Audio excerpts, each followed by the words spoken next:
Hey everybody, welcome on. Jessie Mundell here. We are in the third session of Bootcamp Revamp, which is a free course for health and fitness professionals that has been going on for the last 3 weeks. We're in the final week today, or this week rather, and this is the last live coaching call that I will be doing as part of this program. Lots more to come, absolutely, on prenatal and postnatal fitness in topics surrounding this, but today we are going to be talking about mama mindset. So how as fitness coaches can we help take the pressure and the focus off fat loss and start to empower our clients with some other ideas about their body. And most importantly, what I want this conversation to be about is encouraging them to believe that there are other options for their body, for their fitness journey. So if you are on live, please say hello. Let me know that you are here. Let me know where you are tuning in from. And are you a coach? Are you a trainer? Do you work with moms? Or do you want to be working with moms? So this is really who this conversation is for. If you are a fitness enthusiast, this conversation will be important to you as well, I think, if you're a mom, because this is a conversation that comes up a lot as something that moms are working through, dealing with, and trying to find some ways that they can not be so pressured internally, externally, to feel like their body must look a certain way, or essentially to look like they have never been pregnant before. That is really what comes up so often with conversations with my clients. So I'm going to be giving you 6 strategies today that I use in this conversation with my moms.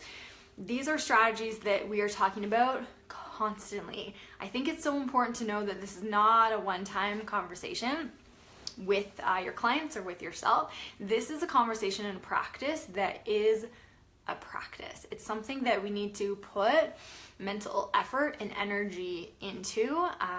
It's not an overnight fix.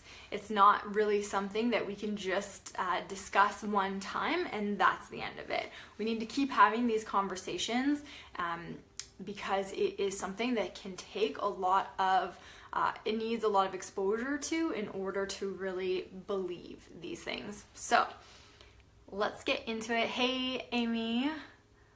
Awesome. You're a mom of 3. You work with moms. Absolutely love this idea. Perfect. Yes. So you know what this feels like, I'm sure, personally, in your own self, your own body. And then I'm sure you're having this conversation with lots of moms too. So excellent. Okay. So I work with all women who are trying to conceive, who are pregnant, or who are moms at any stage postpartum. Lots of my moms are transitioning from pregnancy into early postpartum, and then lots are a bit later postpartum as well. So 1, 2, 3, 4, 5 years postpartum, and we're still having these conversations, which I love. It's perfect. Because it's not something that is just going to be a conversation that moms who are early postpartum within that first, say, year, but this is a conversation that moms are going to be having with themselves about their own bodies for perhaps years postpartum too. So here's what I do with my mama clients. So strategy number 1, we're going to talk about 6 today. First strategy I use is just what I call try this instead. So there's another way. Here's what it looks like. So I want them to know that fat loss does not have to be the goal, that there can be many other goals that they might be having. So the way the fitness and health industry markets to moms in fitness, in exercise, is essentially that you do want to lose weight, you do want to lose fat, you do want to change your body composition and shape. There's often not that many other options given, or there's no other options given. It's simply that this is what I'm telling you, you want. And so they believe that. We believe that a lot of the time, that this is the option, this is the only option. But I like to say, try this instead. Here is what we can do. We can focus on getting the function of the core and pelvic floor back. We can focus on getting really strong. We can focus on reducing aches and pains in the body, feeling super strong in your life, being able to move well, having energy to keep up with the kids, especially the toddlers. You can train for a powerlifting competition. You can get your first pull-up reps. whatever it might be, options. This is what we can also do. There are other things that we might want to do other than shrink our bodies. So my frustration absolutely so often is with the fitness industry, many programs that are marketed to moms, and by no means all of them, there are some fantastic ones out there, but many postnatal fitness training programs are saying to moms, this is how you get your body back, this is how you fit back into your jeans, this is how you get your abs back, and that is bullshit. That is not the only option that we have. So we have to encourage our clients and we have to show them another way. So try this instead. Here is what you could do as well. So that's strategy number 1. Strategy number 2, give permission. This might be my favorite one actually. Give permission to believe that these other options, these other try this instead stuff is valid. It's important too. I like to give my moms permission that they don't have to feel like they need to lose weight, that they don't have to feel like they need to shrink their body. So I give them permission that fat loss is not the only way. Often that's what they are wanting to hear. They want that comfort. That feels really nice for them. So a lot of the time they feel like this has to be the way. We give them permission to know that this does not have to be the way. And always I say and I tell my clients that fat loss can be a goal for you. It absolutely can be a goal. I don't think it is an appropriate goal for many people, especially in those early postpartum months, even years for some people. It really depends on what the life is looking like. So we need to give them permission to know that there are other things that they can be focusing on, and more importantly, that it's okay not to have fat loss be the goal. If someone has been focusing on fat loss and that has been their goal for years, literally for years, decades even, it feels really scary for that to not be a goal. They might feel like they are not trying hard enough, that they are settling, that maintenance is bad, that what are they gonna do if they don't focus on fat loss? Are they just never gonna exercise again? Are they gonna eat all the things all the time? It's really not the situation at all. It just feels like this deep discomfort because they don't know what else to do or what else to feel or what else to think. So recap, I see a few more people jumping on.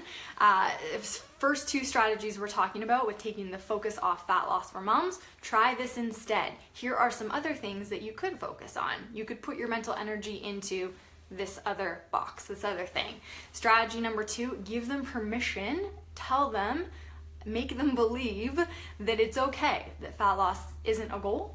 And I do this a lot, and we're gonna get to this further by basically saying that my goal is not fat loss. Hasn't been for years, completely fine. Even as a trainer, your goal does not have to be fat loss. As a mom, as someone that likes exercise, your goal does not have to be fat loss.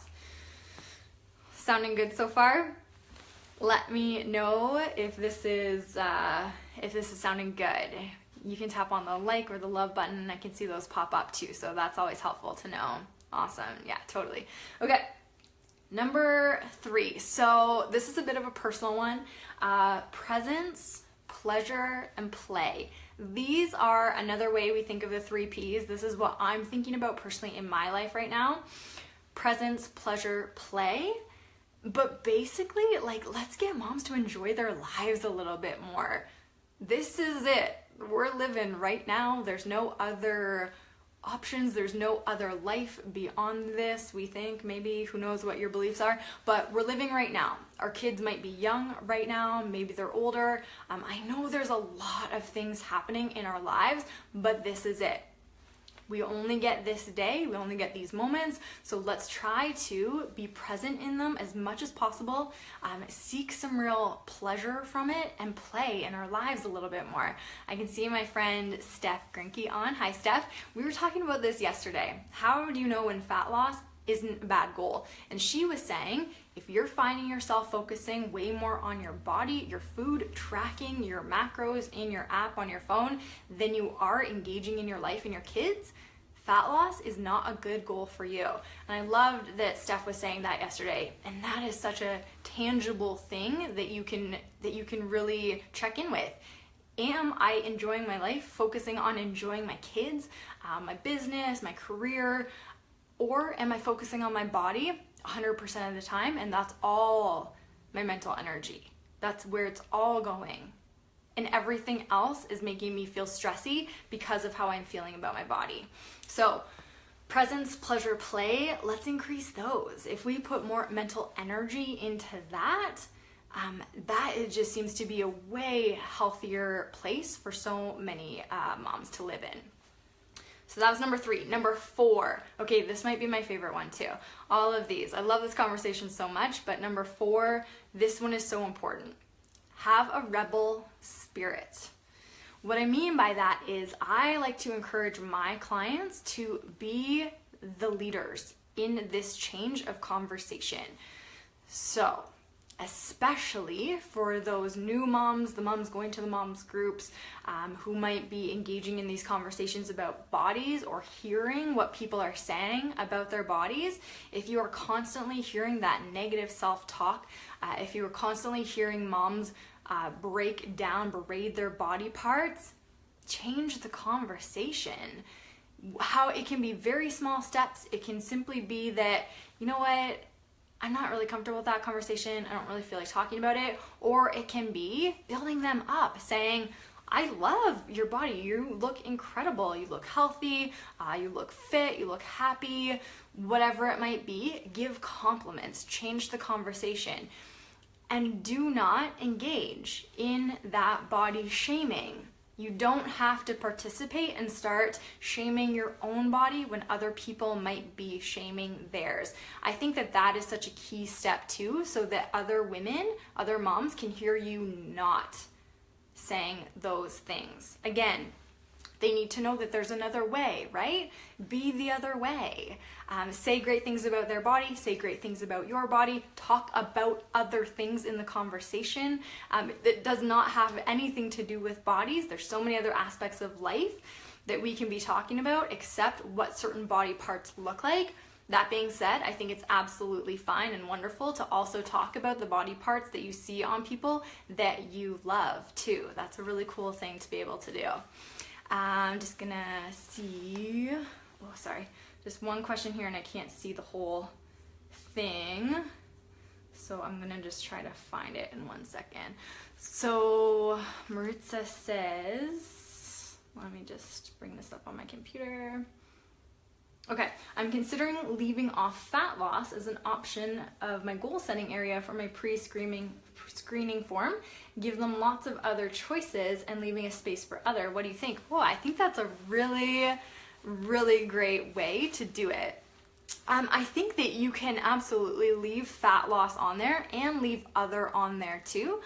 Again, I think that fat loss can be an appropriate goal. I just don't think that we always need to list it as the top goal or as the goal that everybody needs to be having. So, up to you, absolutely. You could leave it off. You could also leave it on and put it further down the list maybe, or have that other option in there too. But I think you're absolutely on the right track of not making it the main player. So, perfect suggestion. Okay, so that was number 4. Change the conversation.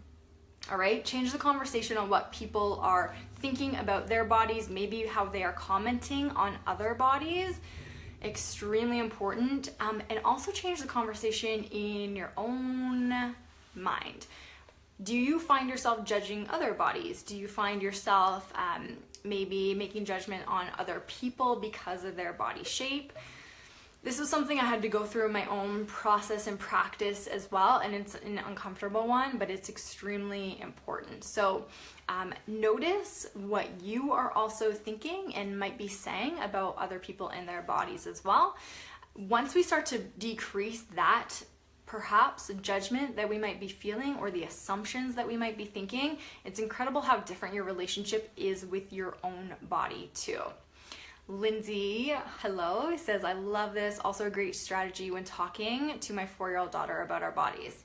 Love it. You know I love that so much. Yeah. I'm really interested and excited to have these conversations more with Steele, my 1.5-year-old. We are cognizant of how we talk about bodies in our house. I'm always interested on the comments that other people have about her body and the conversations that we then have about that. But definitely interested as we get further into 2, 3, 4, 5 years old and what comes up from her about her own body. Yeah, it's gonna be good conversations, no doubt. Okay, so number 5, our 5th of 6 strategies. Let's take this at a more multifaceted angle. So if moms are obsessing about their bodies, let's just start talking about what else are you? What else makes up you? Other than this physical body, is there other stuff? Is there other stuff you enjoy? Is there other stuff you like about yourself, about your body? What else can we put the focus on? So simply knowing that if someone is deep in that discomfort in their body, we're probably not going to change it overnight. So let's talk about some other shit. What else is happening with you? What else is happening in your life? Can we maybe just go to a neutral place about the physical shape, the composition of the body, but start to really light up the other stuff that is happening in the life, or other stuff that turns you on, that lights you up, that lights your fire? What else? Hey, awesome, from Germany, perfect.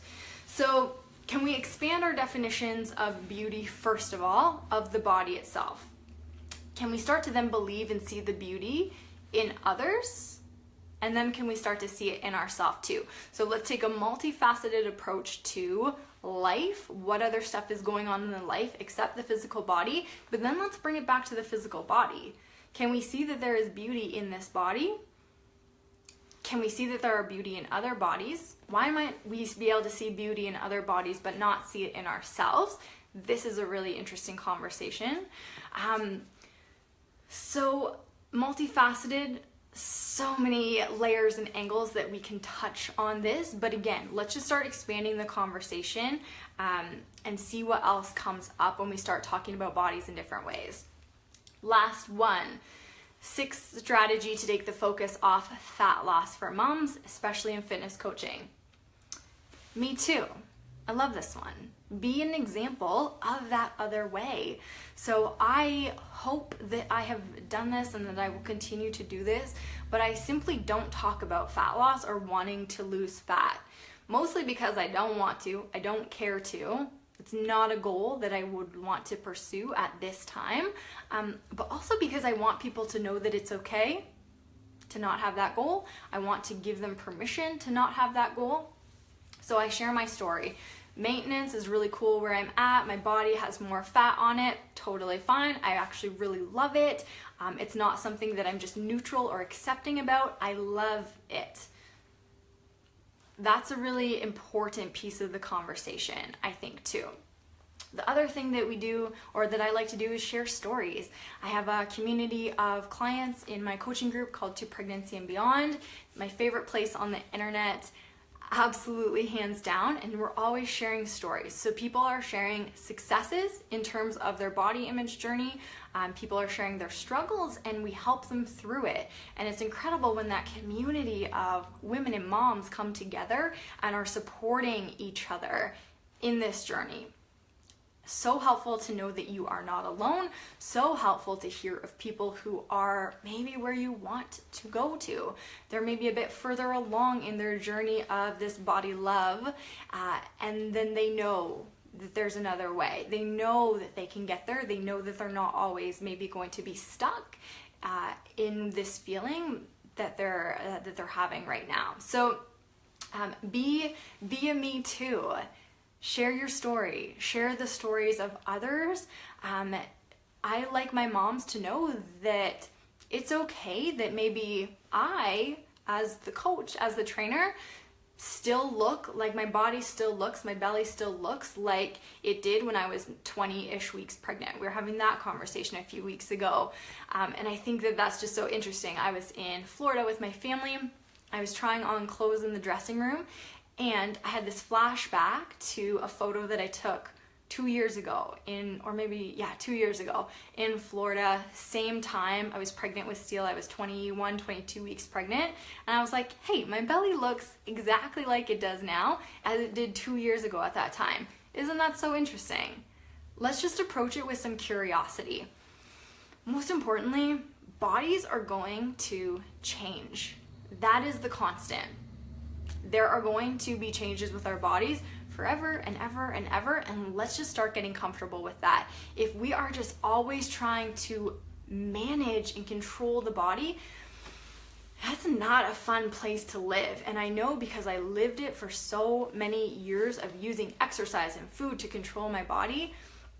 If we just start to embrace the simple, true fact of life that bodies are going to change, especially during pregnancy, especially postpartum, you know what? Simply as a woman through our menstrual cycles, monthly, your body's just going to change. It's going to look different. Your belly is going to look different. It is what it is. So let's really start to appreciate that beauty of the body being able to shift and adapt, trust that it needs to do everything that it is doing, and get comfy and just keep getting more comfortable with those changes that your body is going to go through. So I think that is everything that I wanted to touch on in terms of taking the focus off fat loss when you are a fitness coach, especially working with moms postpartum.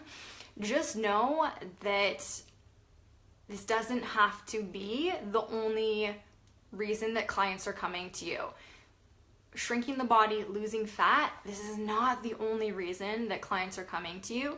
And so many of them are probably wanting you to say, here's what else we can do. Maybe we'll try this. Are you feeling better? Do you feel good in your life, in your body, in your health, in your relationship, perhaps with your partner? What else is going on in your life? Focusing on fat loss with new moms who are not sleeping, who are stressed to the max, it's not really a fun thing to do. It's not fun for you as the coach to see them perhaps in this cycle of struggle. It's not fun for them. There's a lot of other stuff in their